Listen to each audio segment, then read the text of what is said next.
Well, hello, folks, and welcome to this live telephone town hall meeting with the 33rd Congressional District of Texas. We appreciate you joining us tonight. Just a couple of folks on right now, but we appreciate you jumping on the line with your Congressman Marc Veasey. We're broadcasting in English as well as in Spanish tonight, so thanks to those of you who are joining in our Spanish simulcast broadcast. Those of you listening in Spanish will be able to submit questions and vote in polls just like those listening in English tonight. So welcome and thanks for participating. Again, thanks for joining, folks. Welcome to this live telephone town hall meeting with the 33rd Congressional District of Texas. Tonight we're joined by your Congressman Marc Veasey, who's here to provide updates from D.C. and also to answer any questions you may have. Once we hear those important updates from Congressman Veasey, we will get to questions from you folks in the live audience, and we'll spend most of our forum tonight answering your questions. You may have questions in mind about education, infrastructure, the economy, healthcare, veterans issues, housing, Social Security, or any other issues that affect the 33rd Congressional District of Texas. So as you're listening tonight, think about questions you may have for Q&A, and as soon as you have a question to submit, just press 0 on your phone to give your question to one of our operators. Your operator will take some notes on your question, and then you will have the opportunity to ask your question live in our forum tonight. But if that's not comfortable for you, you should still press 0 to submit your question to an operator, and then you can let your operator know if you want me to, the moderator, to read your question instead of having you live. Either way is fine with us, whatever's more comfortable for you. Again, any questions for Q&A, you can press 0, get them to an operator, they'll put you in line, and you can either ask your question live or let your operator know you want me to read it instead. Couple more notes here before we turn it over to the Congressman for some updates. You can also press 7 tonight to register for email updates from Congressman Veasey. We'll get your email address and make sure we keep you updated on the issues that affect you in the 33rd District of Texas in the future. So again, press 7 if you'd like to get email updates from your Congressman moving forward. You can also go get those updates by signing up at veasey.house.gov. And you can get in touch with his Fort Worth office if you need any constituent assistance. I'll give you that phone number now and a couple other times over the course of our forum. That Fort Worth office phone is 817-920-9086. We're almost finished with our dial out tonight. Again, we are dialing out right now to almost 40,000 of your fellow members of the 33rd Congressional District of Texas. We're just about done. I'll remind you just a couple more things here. If you have a question to submit for Q&A, all you have to do is press 0. Again, you may have questions about education, infrastructure, the economy, healthcare, veterans issues, housing, Social Security, any issue that affects you in the 33rd Congressional District of Texas. Press 0, get that question to an operator. We have your Congressman Marc Veasey here to give you updates from D.C. and then answer questions live throughout our forum tonight. So again, 0 as you're listening to submit a question, 7 if you want to get email updates from Congressman Veasey's office. Again, press 7 to get email updates. One more time, veasey.house.gov to learn more about the work the Congressman does. We'll give you that Fort Worth office phone number a couple more times before the end, but for now, let's kick off our live forum by turning it over to your representative in the 33rd Congressional District of Texas. That's Marc Veasey. Congressman, please go ahead. Absolutely. Ian, thank you very much. I appreciate the introduction and getting everybody acquainted and what's going to happen here tonight. And I want to thank each and every one of you for joining me this evening for tonight's town hall. I wanted to take the opportunity to introduce myself if we haven't had a chance to meet, or reintroduce myself.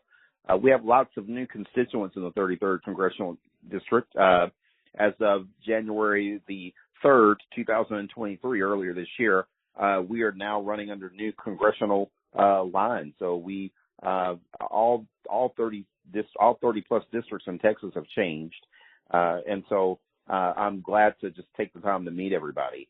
As your representative, I'm your direct line of contact to Washington, and my staff on the ground in both Dallas and Fort Worth offices are here to serve you and help cut through red tape with things like Social Security, passports, federal student aid, help through the Small Business Association administration, anything that you can think of that is related directly to the federal government. We can help with that.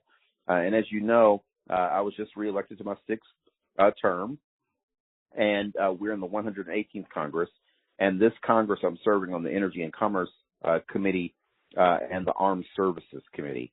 Our Metroplex has a strong interest in bolstering our national security and our energy sectors, and is home to many brave service members and those employed in sectors like the energy sector and many, many others. My reappointments to the committee will both help bolster jobs in these sectors and protect the livelihood of those who call North Texas home.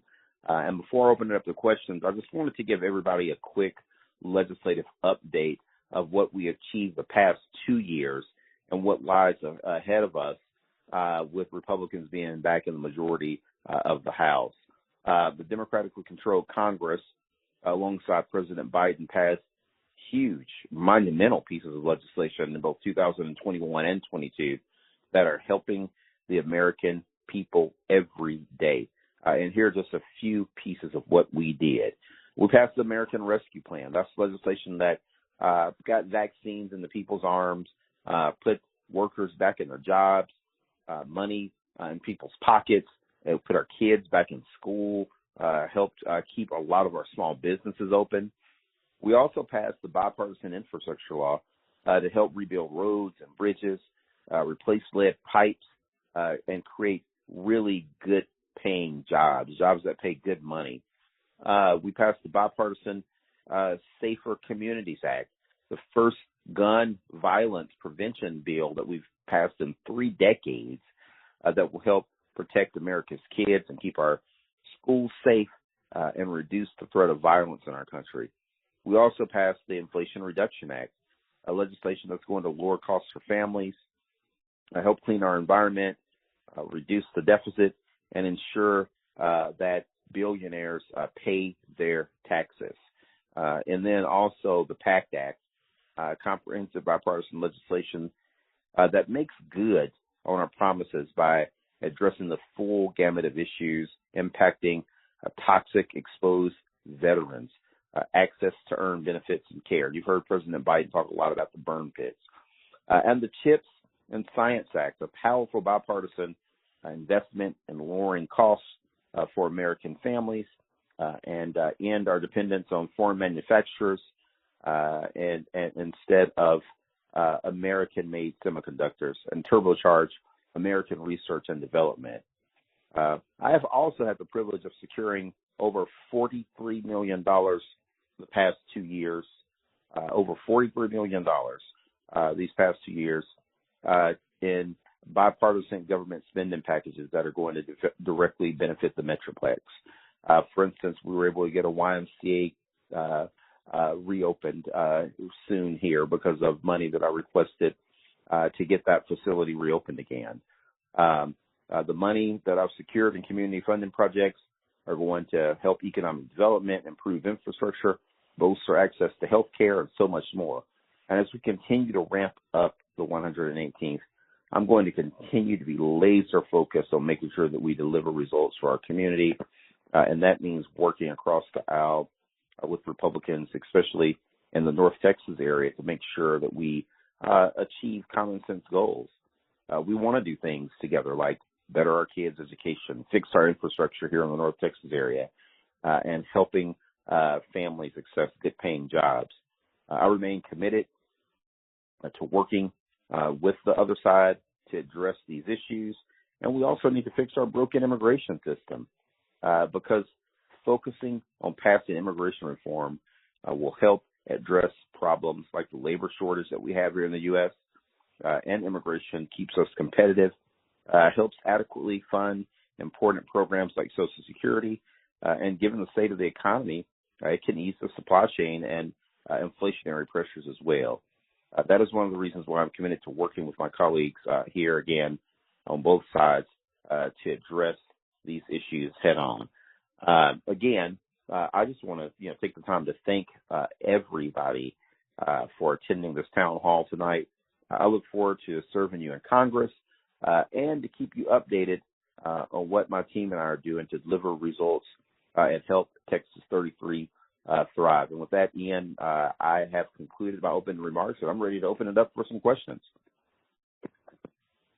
Thank you so much. Appreciate you, Congressman Veasey, for the updates. And thanks again to the 33rd Congressional District for joining us for our live forum tonight. A couple of quick pieces of housekeeping before we go to our first question from Lily in Fort Worth. If you have a question to submit for Q&A, press 0. If you'd like to give us your email address for updates, press 7. And we're going to run our first polling question where you can vote and give us your feedback in just a moment here after this first question from Lily. Lily, thank you so much for joining us. What's your question for Congressman Veasey? Good afternoon, good evening, I guess. It's getting close, isn't it? Thank you, First Veasey, for your service and for your courage as you represent our district. You seem to know what's going on in your district at all times. My question is, what is your methodology for doing this, and how do you triage what is most important to your constituents? Lastly, how can we best support you as you support us? Yeah, no, absolutely. I appreciate that question. One of the ways how I find out and try to prioritize things that I think are important to the district is to stay connected to the district by visiting places in the actual district and visiting with constituents. Like for instance, during when we were at the height of the COVID pandemic, I went door to door. I know people, couldn't get out. A lot of places were closed. And so I went door to door to visit with people, to pass that information on where they could get shots, how they could get vaccines, how they could stay safe, where they could get masks, different things like that. And people will let me know what their priorities are, what's concerning them most in the community. We like to do events like this, like the town halls. You find out a lot going to different places like this. Also, once a month, I go and work at a different place in the district. I go and just spend time at a small business, sometimes even a large business. And I've been a cafeteria worker at one of our public schools. I've delivered packages for UPS. I call it Mark Means Business.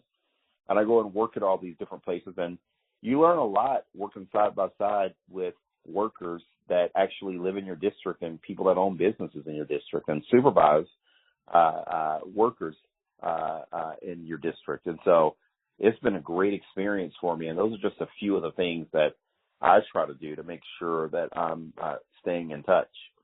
So I really appreciate your question. Thank you, William. Yeah, thank you so much, Lily. Thank you to Congressman Veasey. We've got our next question coming from Maria in our Spanish simulcast, and I'll go ahead and read it for her. She's asking, is there anything Congress is doing to combat the housing shortage in North Texas? Congressman, can you take that on for Maria, please? Yeah, no, absolutely. We know that this is a huge issue, and we know that it's going to be a challenge, quite frankly, for some time to come. There are a couple of things that's happening on that front. The first is that with a supply chain shortage, it slowed down home building and it slowed down multifamily building because the builders don't have everything from transformers that are needed to help generate electricity to people's homes and other materials that just aren't as abundant and available as they were before the global pandemic took place.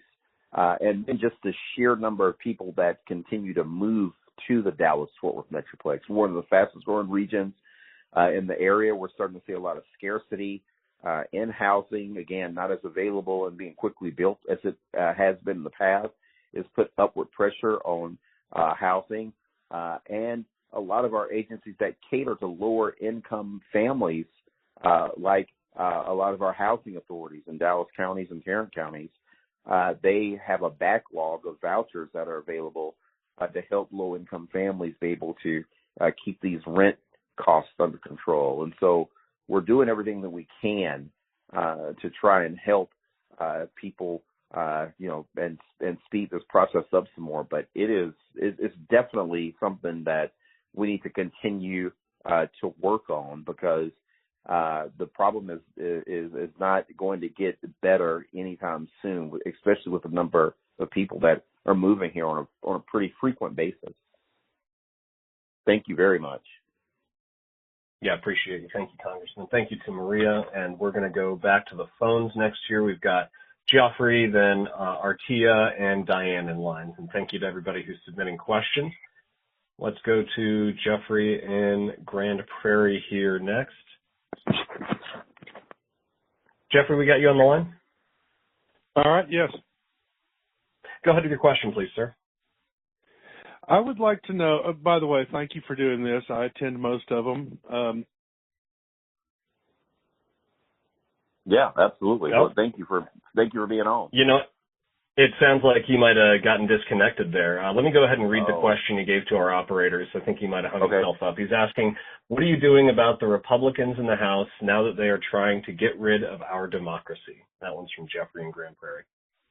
Yeah, I'm very worried about that. A couple of things on that front. The previous president certainly was prone to say things that were authoritarian in nature. And, that's not what the U.S. Constitution is all about. We're not about having a central figure that's stronger than everyone else that can single-handedly change laws. Hugely concerned about our democracy. A lot of governors around the country, Republican governors, trying to take books out of schools that they don't necessarily like or may make them feel uncomfortable for whatever reason. And I think it's really important that we keep bringing this issue up, that we keep talking about it, that we keep doing everything that we can, because we don't want, for instance, another January the 6th to happen, where we literally had a group of people that were dead set on trying to make sure that we didn't have the peaceful exchange of power. And so you can't release enough videotape to Tucker Carlson. You can't do enough to try to downplay that. That was a very serious incident that happened, and something that I'm concerned about, and something that we should all be focused on as they fight to be able to maintain democracy in Europe right now, in the Ukraine.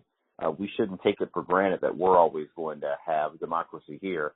And when we see people acting in an authoritarian manner or acting in a manner that is opposite of what our U.S. Constitution is about, we should all speak up. And at the same time, we should all listen to each other, regardless of whether or not we like each other's views or agree with them. We should always take the time to hear out our fellow friends and neighbors and brothers and sisters that don't agree with us, because that is what our First Amendment was all about. So I appreciate that question. Yeah, thank you so much for the answer. Appreciate you. Thanks for being part of our forum, Geoffrey. We've got Artilia up next. Let's go ahead and run our first survey question, though. We've got a few polling questions we can run tonight, and this will be an opportunity for you to give us some feedback as well. Let us know what's the most important issue that you think Congress and the Biden-Harris administration should be prioritizing right now. Press 1 if it's curbing inflation. Press 2 for protecting the right to vote. Press 3 for creating good-paying jobs. 4 for repairing our infrastructure. And 5 if it's providing a pathway to citizenship for dreamers. Again, what is the most important issue you think the Congress and the Biden-Harris administration should be prioritizing right now? Press 1 if it's curbing inflation. Press 2 if it's protecting the right to vote. Press 3 for creating good-paying jobs. 4 for repairing our infrastructure. And 5 for providing a pathway to citizenship for dreamers.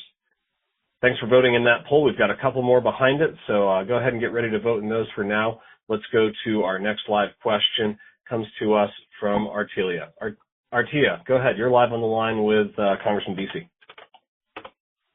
Thank you, Congressman Veasey, for giving me a call and an opportunity to participate in this forum. I actually had started an email to you to send today, and I got your call. Medicare is killing me. I was approved for surgery to move some large tumor-like masses, one on my left side that extends down in the middle of my leg. The operation was approved by Medicare. The tentative date was for February 14th. It had to be changed to March 14th approximately. And now Medicare is adding restraints. wanting me to go through some series of checkups, 6 months extension. Nothing has changed other than I was walking over a year and a half ago. Now I'm in a wheelchair. I need your help to direct me to someone where I can get fair treatment, because I consider their decision arbitrary, and it's just a simple change of less than 30 days. What can you do? Where can you direct me to? Yeah, no, absolutely. I'm gonna. Are you in Fort Worth or Dallas? Fort Worth. Please call our office tomorrow, 817-920-9086, and ask for Jennifer Ward. That's our lead caseworker, and she'll work with you on getting a case file opened up so we can look into that for you. Perfect. And actually, Congressman, our TO, we've got your phone number and your and that summary of your question you gave to an operator. So I'm hearing from the Congressman's staff that they're just going to follow up with you directly. They're going to reach out to you and give you a call in the next couple of days. Okay? Thank you. Yeah, absolutely. I appreciate your call, and we'll keep you in our prayers. Thank you. Yeah, thank you so much, and appreciate you, Congressman. Thanks for the excellent staff that you've put together. And I'm actually going to take a moment here to mention a few folks that we've got tagged for follow-up from Congressman Veasey's staff. We've got Wanda in Fort Worth, Catherine in Fort Worth, Melody in Fort Worth, and then we've got one more here, Perry in Irving. You can all expect a call from Congressman Veasey's office. You've got questions or concerns that we just can't appropriately deal with in this live forum. So we're going to have the Congressman's office reach out to you. You can expect to hear from them in the next couple of days. And I'll remind everybody here that if you have a question to submit for Q&A, press 0. If you want to get email updates from the Congressman's office, you can press 7. We've got Diane for you next here from Fort Worth, Congressman Veasey. Diane, go ahead with your question. Thank you. Hello. Can you hear me? I can hear you, Diane. Okay. Thank you so much for taking my call. I actually have 2 questions now, and where I already applied for Social Security as a retired educator. That's another complex thing.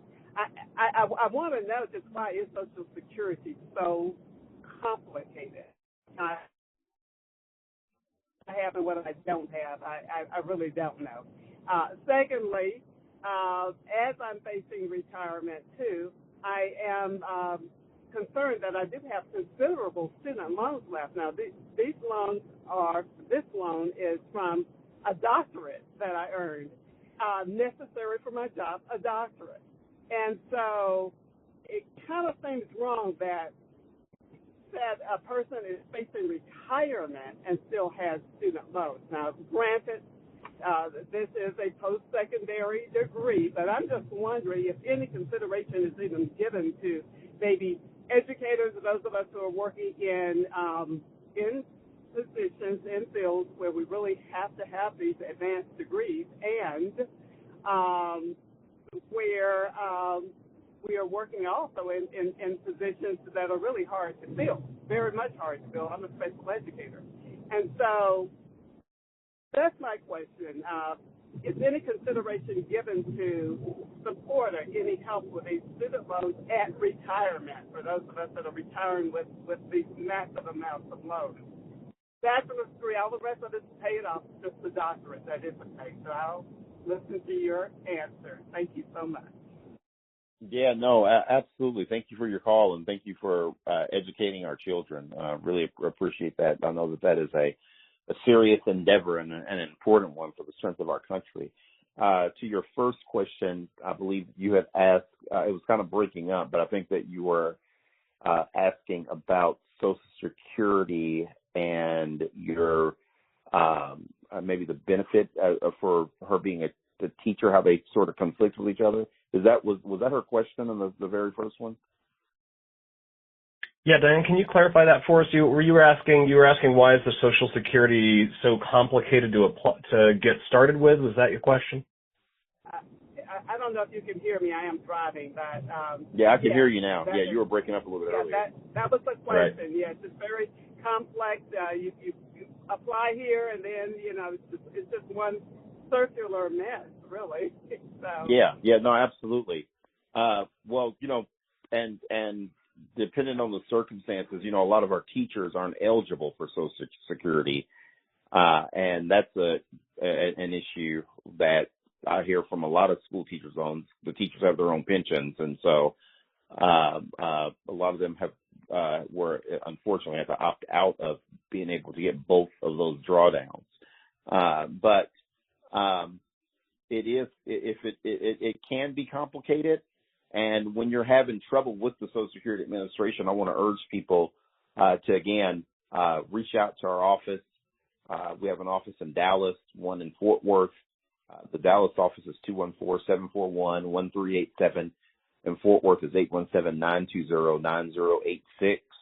And we want people to reach out and ask when they have issues with Social Security, because it can be complicated, and there can be different issues and different things that come up that make it a lot harder than it should be. And we want people to work with us to help cut through that red tape, as the saying goes. The other thing that I would ask about are the student loans, and depending on what sort of student loan that was taken out, you may be eligible to have your loan debt forgiven. The president issued an order recently where he was going to forgive a certain amount of student loan debt. Now, again, it could, depending on the circumstances, you may or may not qualify. And then also there's a lawsuit right now to try and prevent that. Some Republicans filed a lawsuit because they did not want people to have their student loan debt forgiven. And so they're trying to stop that from happening. But I would say to make sure that you are following that closely, because you may be eligible to have some of some of it, or maybe even all of it forgiven, depending on the circumstances of the loan. And then we also need to be doing everything that we can, and this is more for our state legislators. We need to be making our college tuition more affordable.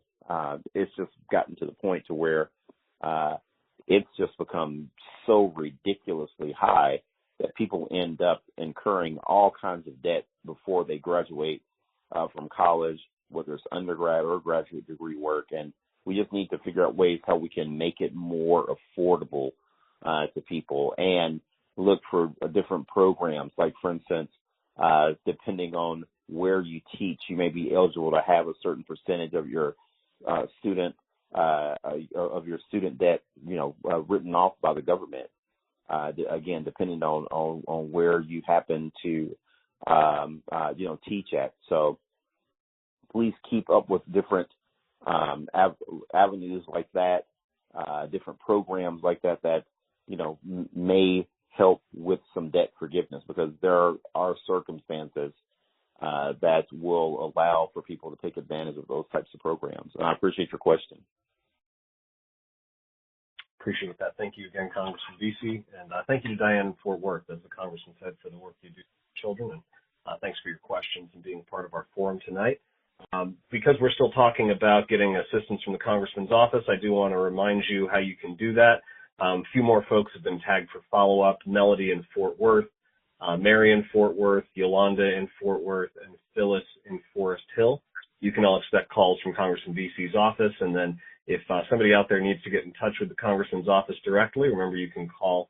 It's 817-920-9086. That's the Fort Worth District Office if you need assistance. Let's go to our second poll, and then we're going to get LaShonda's question in here from Fort Worth. Second question for you is, how concerned are you about rising costs of everyday goods? Press 1 if you're not at all concerned. Press 2 if you're slightly concerned. 3 if you're somewhat concerned. 4 if you're moderately concerned. And 5 if you're extremely concerned. Again, how concerned are you about the rising costs of everyday goods? Press 1 for not at all concerned, 2 for slightly concerned, 3 for somewhat concerned, 4 for moderately concerned, and 5 if you're extremely concerned about the rising costs of everyday goods. Remember, you can still press 0 to submit questions for Q&A. You can still press 7 to get email updates from Congressman Veasey's office. And LaShonda has asked me to read her question from Fort Worth, so I'll gladly do that for her. She's asking, Congressman, where are we in the process of getting student loans forgiven? So again, this is from LaShonda in Fort Worth asking, where are we in the process of getting student loans forgiven? Yeah, and I just answered that question a second ago. You know, the president issued an order recently where he was going to forgive a certain amount of student loan debt, and Republicans have filed a lawsuit to prevent him from being able to help Americans with that student loan debt. We will see how the lawsuit turns out because a lot of people are waiting, but we know that you should go ahead and start applying, for that now to try and get that, because we don't know how long this is going to last as the Supreme Court strikes this down. And so I would say, please call my office and ask them what you can do to see if you can get up to that $20,000 in debt cancellation that the president has promised Americans before this lawsuit goes through and is decided. That's hugely important. It's going to be a much watched case. We're going to see what's happened, and I'm really surprised that the Republicans are doing this, quite frankly, because a lot of people really are depending on this. So it's really unfortunate. I hate that they're doing this because could really help a lot of families be able to do things like get a new car, buy a home, be able to put some money away for their own kids' colleges. But instead they could get saddled with all of this debt because of this lawsuit that Republicans have filed.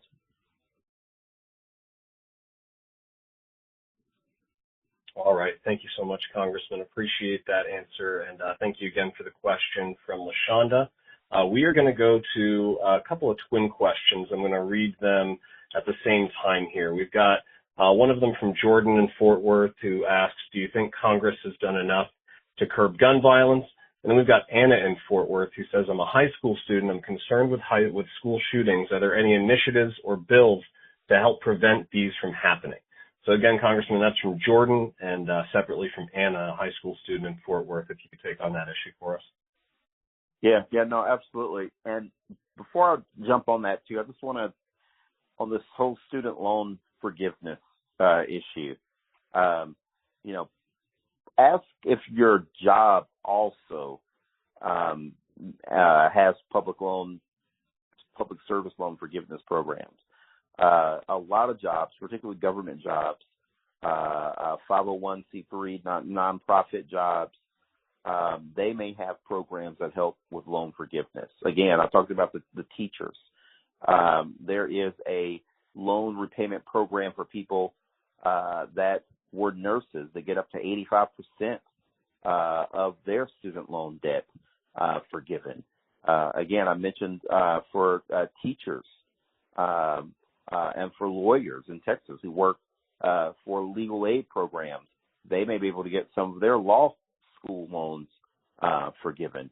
And so find out, whether or not you fall into one of these different categories to see if you can get your student loan debt forgiven, because there are other programs that you could be eligible for now, regardless of this lawsuit, that could help you curb the amount of your student loan debt. And as it relates to school safety and gun safety in this country, we did pass a bill recently to make it tougher on people that commit violent acts with guns. What really needs to be, done, quite honest with you, is we need to pass the extended background check bills. And we just have not been able to do that because Republicans can continue to stop us from being able to pass gun safety bills in this country as it relates to extended background checks. So what they would do is it would make it harder for people to buy guns from individuals without them having to go through some sort of a background check.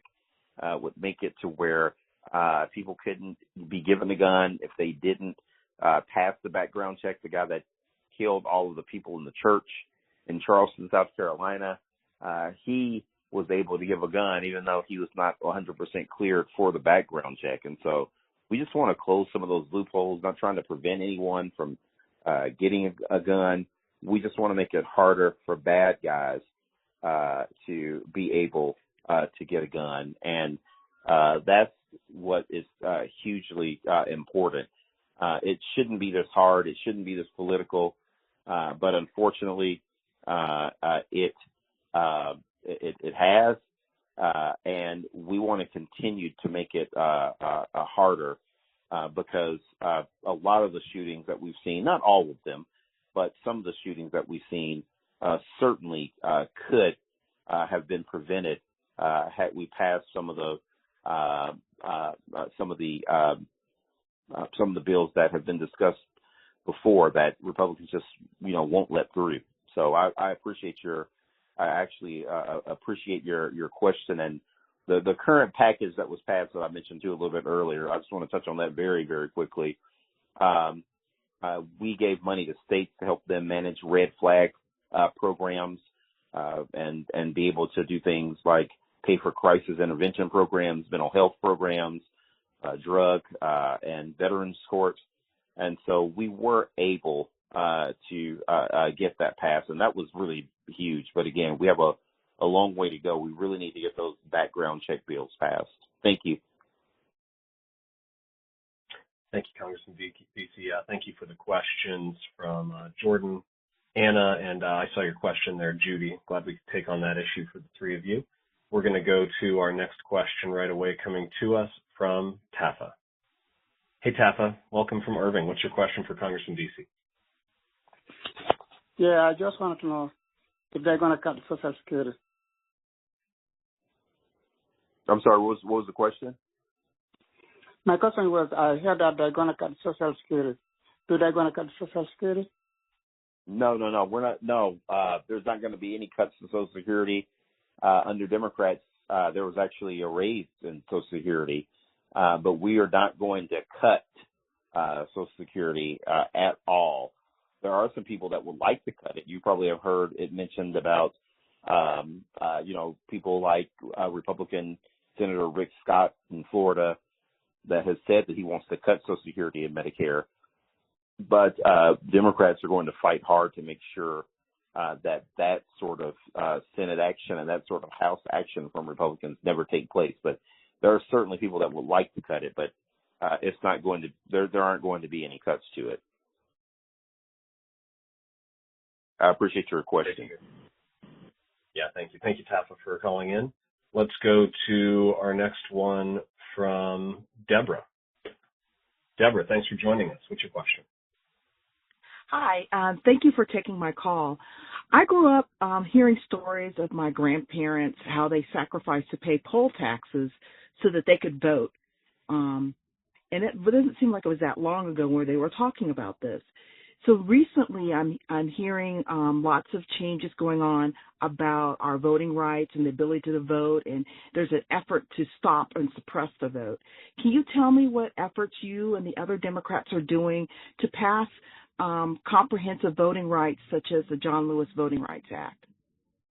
Yeah, no, absolutely. I appreciate your question. One of the things I did when I first got to Congress was I started the Voting Rights Caucus because I was very concerned about this. In Texas and in other states that are Republican-led, there have been efforts to make it harder for people to vote. One of the efforts that I'm also concerned about is that there have been a lot of lies about people cheating to vote, and that's just not true. There have been like all of these lies that have been told about individuals that have been cheating and that they shouldn't have been allowed to vote, but they were because of weak voting laws. And it's just not true. It's a narrative that a lot of Republicans are making because they're concerned that they have not done enough outreach into certain communities, and so these communities won't vote for them. And so what they want to do is make it harder for these communities to vote. I think that we need to pay very close attention here in Texas. I think that this legislative session that we're currently in may see Republicans push for laws to make it, again, harder for people to vote, and we just don't want that. It's not good for the system. It's not good for the system that we have in this country. It's not good for voters. And in a strong democracy, you don't pick who your voters are. You appeal to all voters, and hopefully you get enough votes to get 50% plus one, which is what our democracy is all about. And so I'm very concerned about this. I think that you're going to continue to see Republicans ramp up efforts in Texas and around the country each session to make it harder to vote. I can remember when I was in the state legislature that a Republican said that voter ID was going to be it. There weren't going to be any more laws making it harder to vote. But we know that's a lie now because they are. We even had our own district attorney and county judge here in Tarrant County say that they were looking for people to prosecute for voter fraud, and that they were actually going to hire someone with taxpayers' dollars to see if they could find people. And we know what kind of people they're looking for. They want to try to see if they can they want to see if they can find a political prop. And so it's not good. A lot of it is racially motivated, and we need to stop it from happening. So I appreciate your question. We were able to pass the John Lewis voting rights bill when Democrats had control of the House last Congress, but we weren't able to get it through the Senate and to the president's desk. But it continues to be one of my top priorities, one of the top priorities of Democrats in both the House and Senate and the president. But we really need some conscientious Republicans to join us and stop this madness of let's try to make it harder for people that aren't voting for us to vote. Because, again, that's not what this country is like. That's what they do in places like Russia. That's what they do in places like China and Hungary and Cuba. But we don't want that sort of action to happen here. Thank you. Appreciate you again. Thank you, Congressman. Thank you to Deborah for that excellent question. We're going to go to Catherine next, but let's get our next survey question here first. Next question for you is this. There is a program right now that could help certain low-income households lower their internet costs. Is that something that you think you would benefit from? Press 1 for yes, press 2 for no. So again, there's a program right now that could help lower certain low-income households lower their internet costs. Is that something you would benefit from? Press 1 for yes, press 2 for no. And while we're waiting on you to vote in that, I'll remind you one more time here. We've got about 15 minutes left in our live forum. If you have a question, press 0 and get it to an operator. If you would like to get email updates, press 7 and give us your email address. Sorry, we're going to be wrapping up in just a few minutes here, so press 7 to give us your email address if you would like to get email updates from Congressman Veasey. This will be your last opportunity to do so. So again, 7 for email updates before we get to the end of our forum. And this next question comes from Catherine in Grand Prairie, who says, it seems like the House and Senate are more focused on fighting amongst each other than tending to their constituents.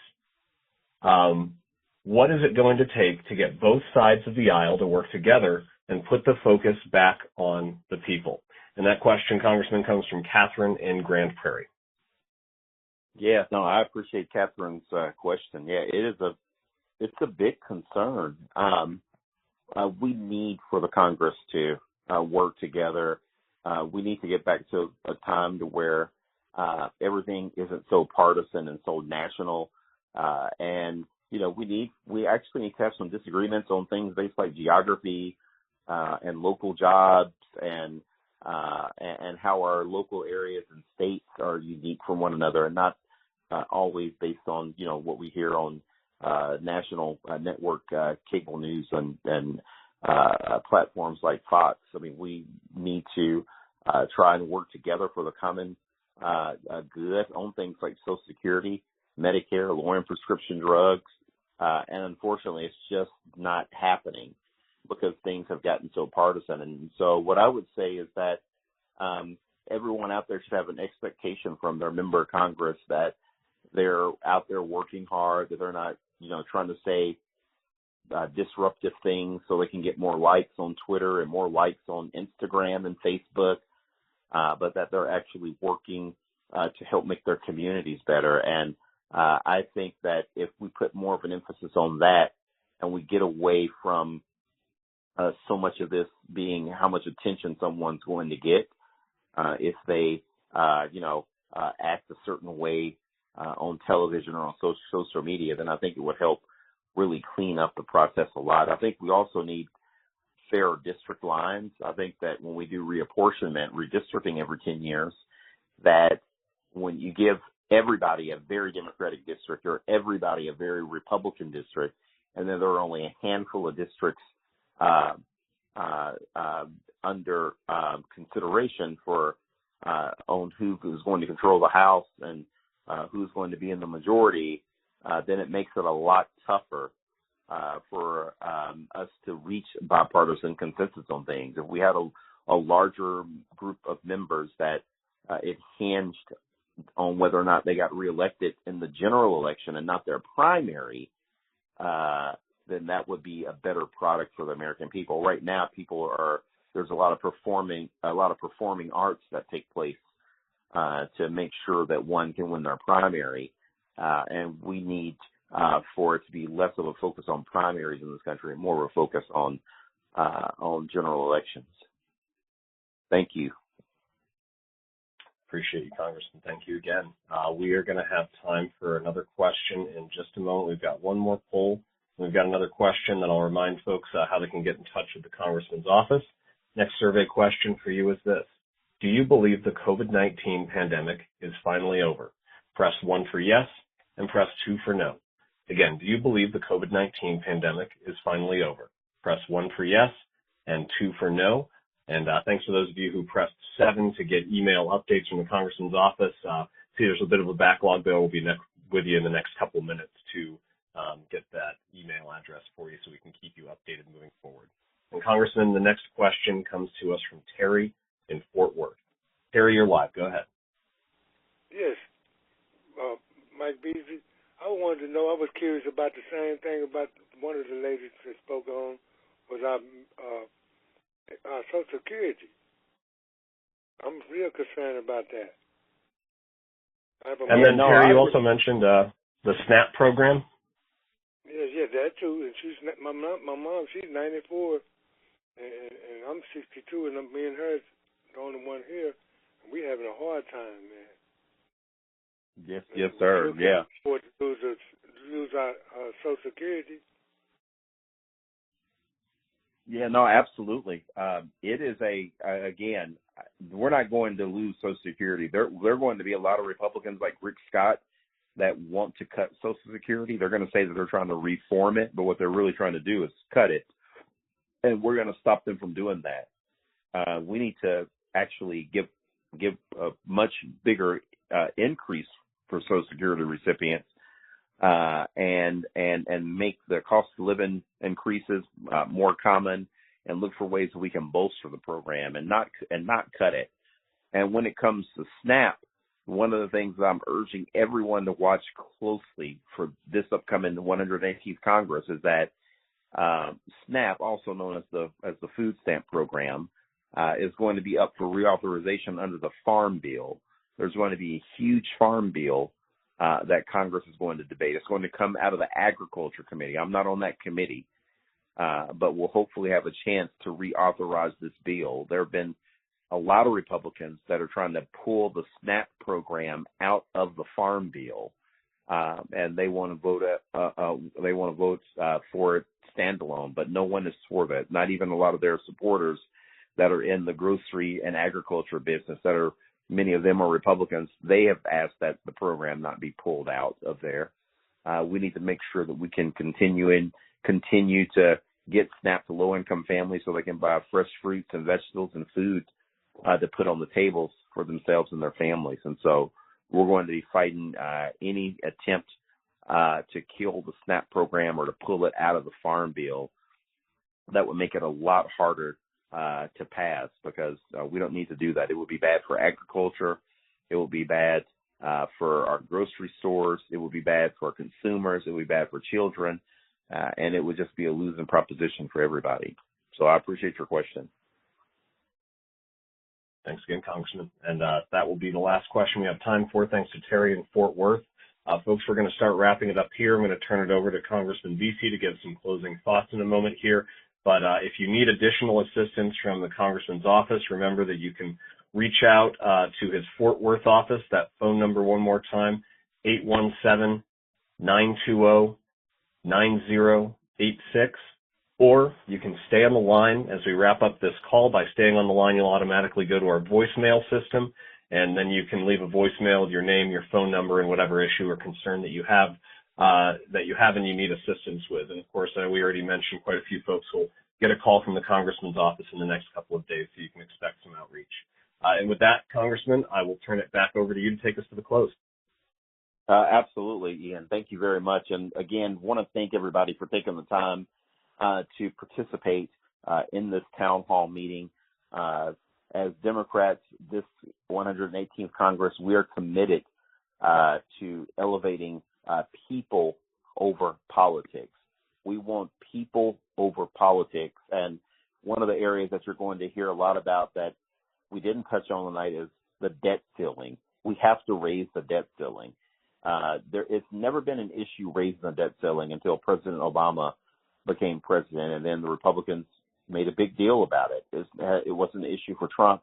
It wasn't an issue before Obama was president with George W. Bush or Clinton or any of the other presidents before that.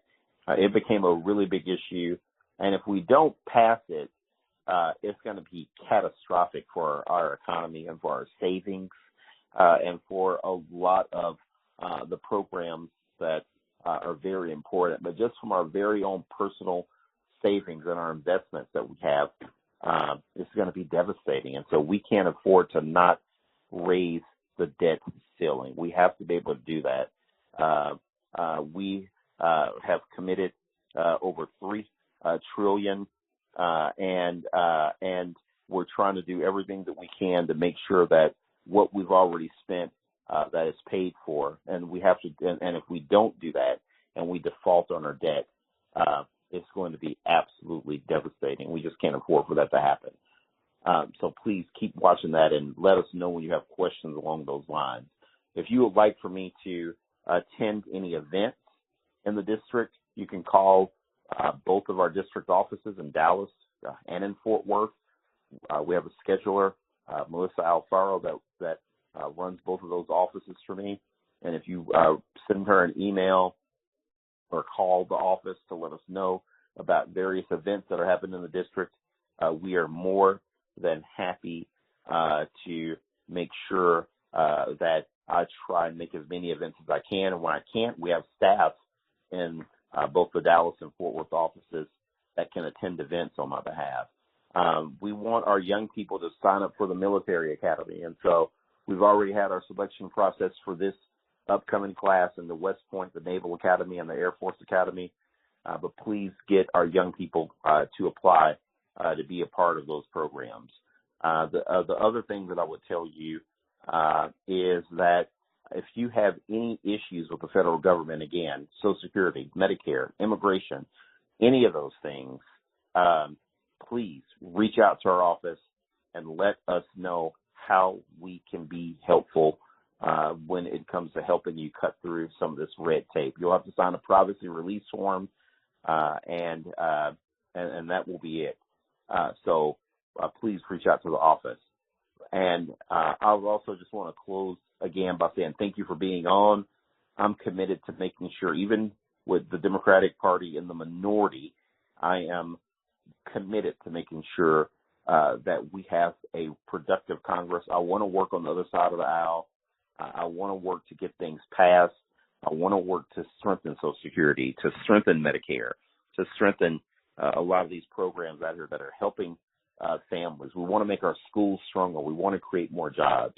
And I'm willing to do that.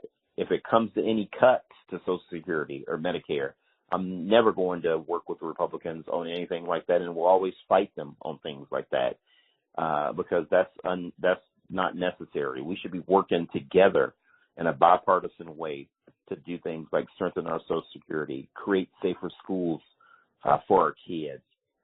Those should be easy things that we work on together, and I always appreciate your input as well. And so with that, I'm going to close, and thank you very much for being a part of this town hall this evening in March 2023.